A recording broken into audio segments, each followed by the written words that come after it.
Hello, class. Once again, I'm coming to you with a short lecture about Chapter 5. One of the things that you're going to notice that's different from Chapter 5 and Chapter 4, Chapter 4 focuses on a lot about thought and how that process came to be. Perception is it's a cognitive type of chapter. So Chapter 5 is really more talking about socio-emotional development. And when you look at the word socio-emotional, that's basically talking about how you enter into the social world and how that affects your emotions and what do you see. And this chapter is really about relationships as we go further down, attachments. So you will see how early stages of emotions and how they all connect is really important in producing how we all respond in relationships as we develop and get older. So let's start out with Erikson. Erikson is a neo-Freudian, and which is from a psychoanalytic point of view. And anytime you're talking about psychoanalytic, it's always going to be some type of conflict. Psychoanalytics love conflict. They love talking about conflict. It's always going to be conflict. So let's look at Erikson's 8 stages. He has 8 stages of development, and in that first stage, the first stage is trust versus mistrust, and that's from infancy to 1-year-old. And in this phase, it's really talking about, can I trust my caregivers? So as an infant, what type of quality care am I receiving? So if I cry, will my caregiver or parent come to my rescue right when I start crying? Or when I cry, do anybody not respond?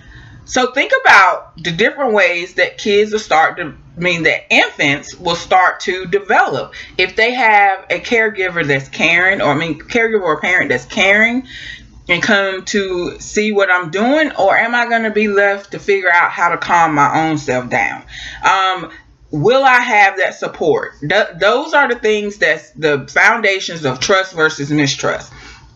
And with anything, with all his 8 stages, there's always like what we want to see that's positive that it produces. So trust versus mistrust, we're hoping that it will produce hope.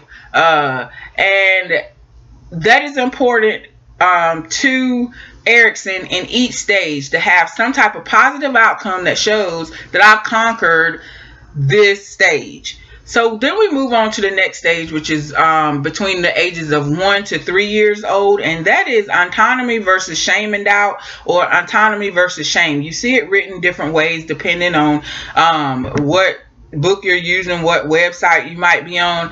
And this is all about starting to make my own, not decisions, but I'm starting to understand myself in this age range. I want to start, you might see me start wanting to try to put on my own sock, and you might see me attempt to put my own hair bow on if I have the headband, something easy. You might see me attempt to say, I don't want to wear a skirt if I'm a young lady. I want to wear pants, or I don't want to wear that. You might hear the word no. And in this process, also, one of the most important things is potty training.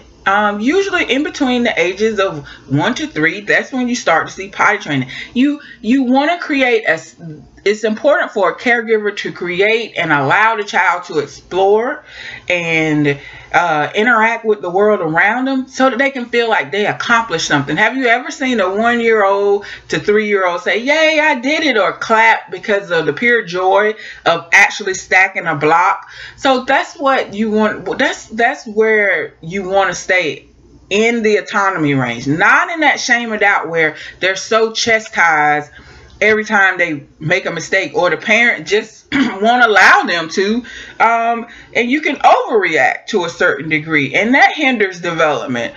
You ever seen that mom that if you go in the house, everything is padded? Well, that's not realistic to what the world is going to kind of look like when they go into a different environment. So you can kind of see what I'm saying. So it's good to allow that space to grow and to explore versus being a hover and not allowing that space.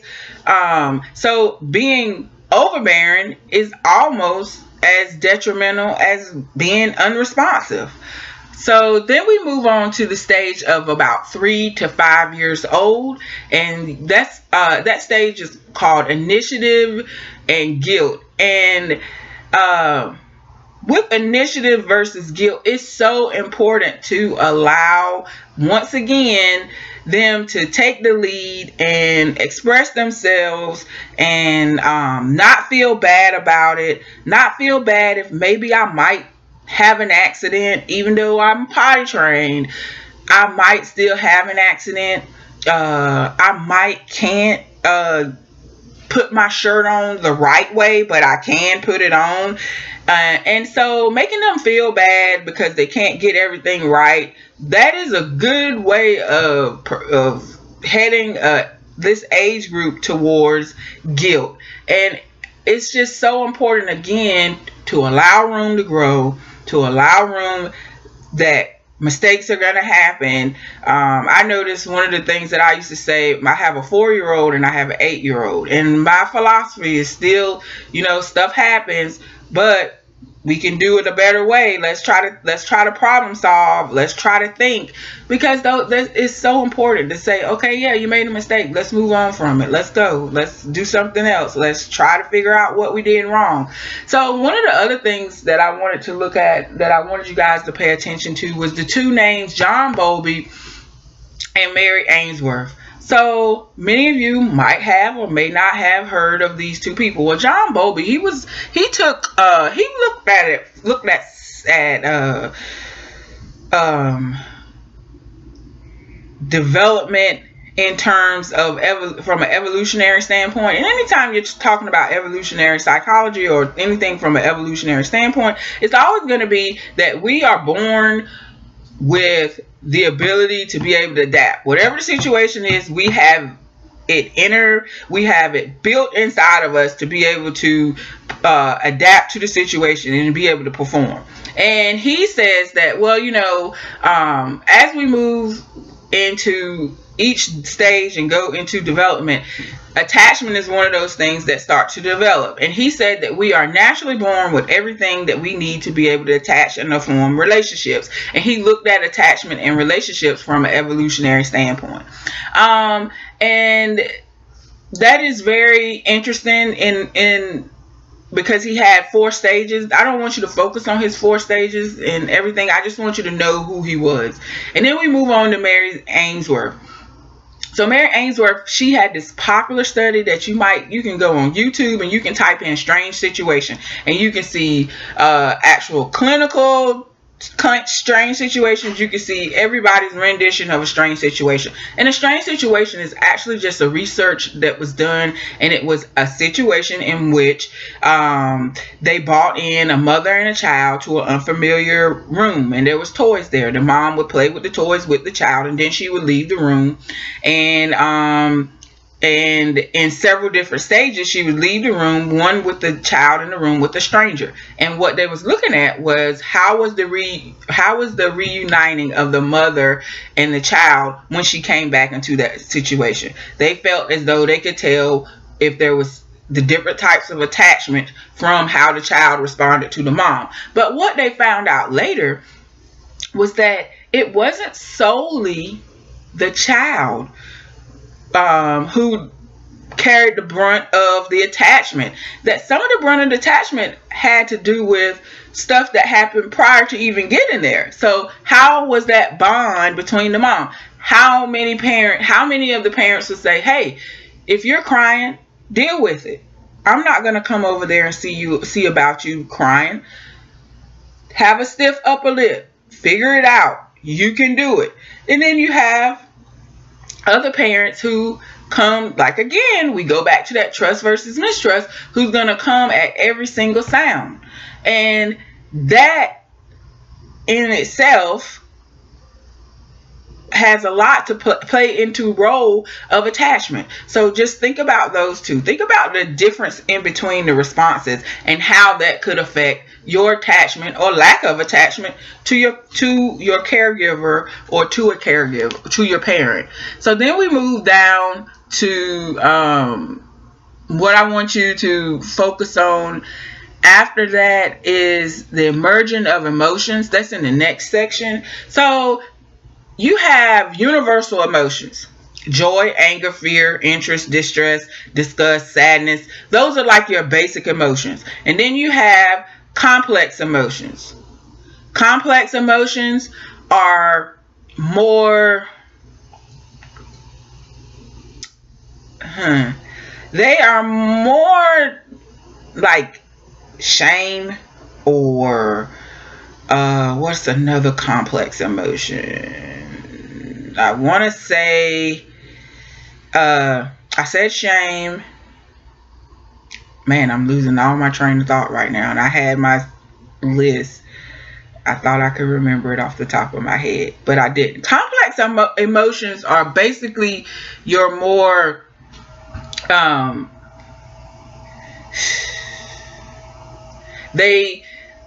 they're more objective than subjective, if you understand what I'm saying. So everything that might make you feel shame may not make me feel shame. So that would be an example. That's the one that's ringing out of a complex emotion. And it's not something that you can see in all cultures. Not all cultures have the same shame level. So it's different and it's going to vary. Basic emotions are not going to vary across cultures. You're going to see it the same and represent it the same across emotions. That's the basic understanding between basic and complex emotions. So then you move down to, I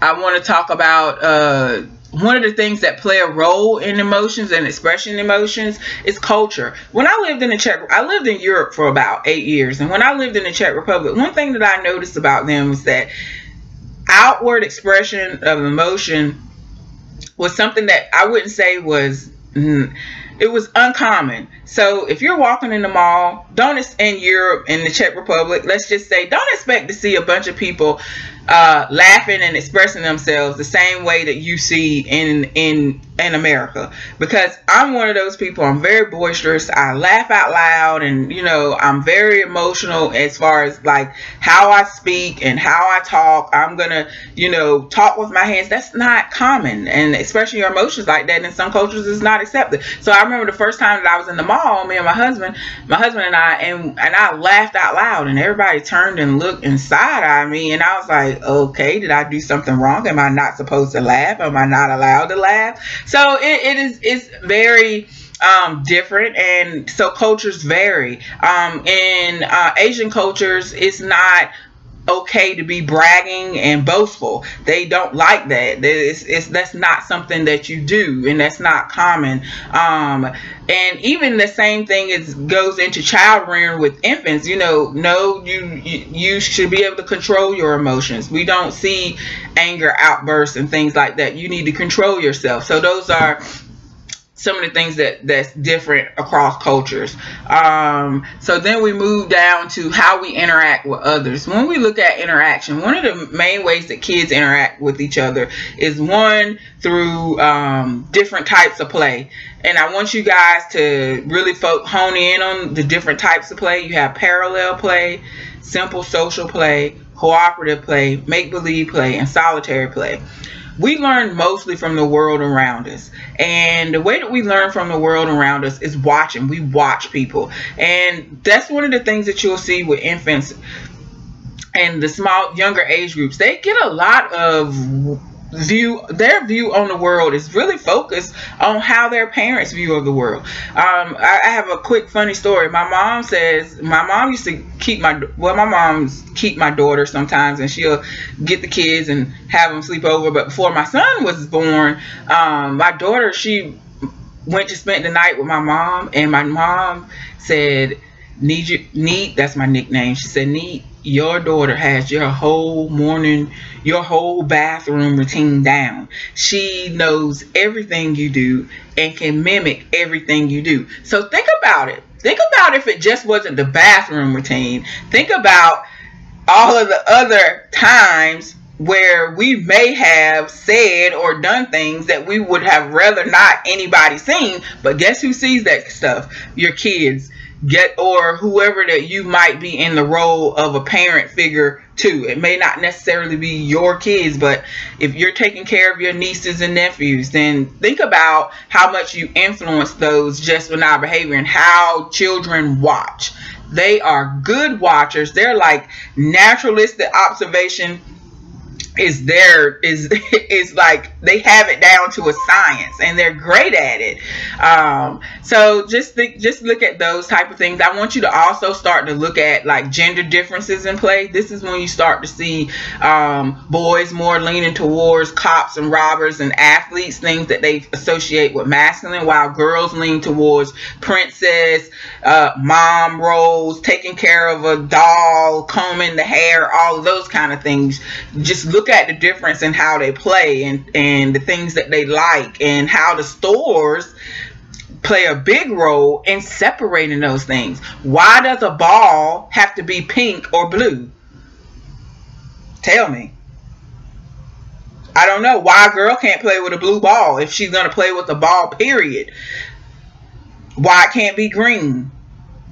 Because naturally we have been programmed to think pink, purple, lighter shades of yellow is girl. Blue, orange, red, those primary colors are more for boys. But when actuality, what would make it easy is that if you just use primary colors, period, because those are the first colors that we learn in general.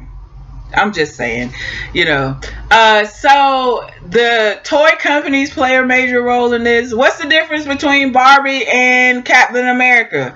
It's still a doll.